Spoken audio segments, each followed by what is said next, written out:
Ma'am जैसे कहते हैं जगन्नाथ जी के दर्शन कर लिए तो सीधा बैकुंठ मिलता है या आप इस साइकिल से फ्री हो जाते हो। तो ऐसा सच में होता है कि एक भगवान के एक दर्शन से आप जिसने भी करे चाहे उसके जैसे भी कर्मा थे वो नील हो जाते हो और आप सीधा उस साइकिल से बच के आप सीधा मोक्ष प्राप्त करते हो, आप इस साइकिल से फ्री हो जाते हो। देखो, रावण रोज राम जी के दर्शन करता था, युद्ध होता था तो रोज दर्शन करता था ना, सामने राम जी खड़े तो रोज देख रहा है। कंस ने कृष्ण को देखा, बुद्धि नहीं बदली। दुर्योधन रोज सामने कृष्ण लड़ रहे हैं, रोज देख रहा है, दर्शन कर रहा है, बुद्धि नहीं बदली।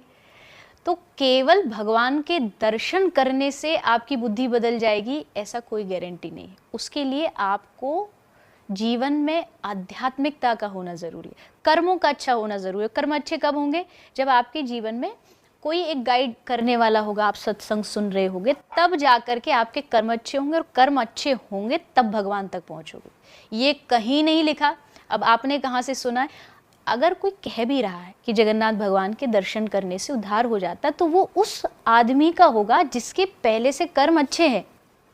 केवल वहां जाकर के हाथ जोड़ लेगा और देख लेगा, देख करके कर्म कुछ भी कर लो, ऐसा कभी भगवान नहीं कहते। अगर ऐसा कहते होते ना तो अर्जुन को गीता नहीं सुनाते कृष्ण, कर्म की बात नहीं करते कृष्ण। उन्होंने अर्जुन को ये समझाया कि पहले अपने आप को, तुमको खुद को ठीक करना पड़ेगा, उसके बाद फिर तुम मेरे दर्शन करो। तो मेरे कहने का मतलब है, केवल भगवान के दर्शन से आप मुक्त हो जाओगे ऐसा भगवान कभी नहीं कहते। आपको भजन करना पड़ेगा, आपको संतों का संग करना पड़ेगा, फिर दर्शन करोगे तब मुक्ति मिलेगी।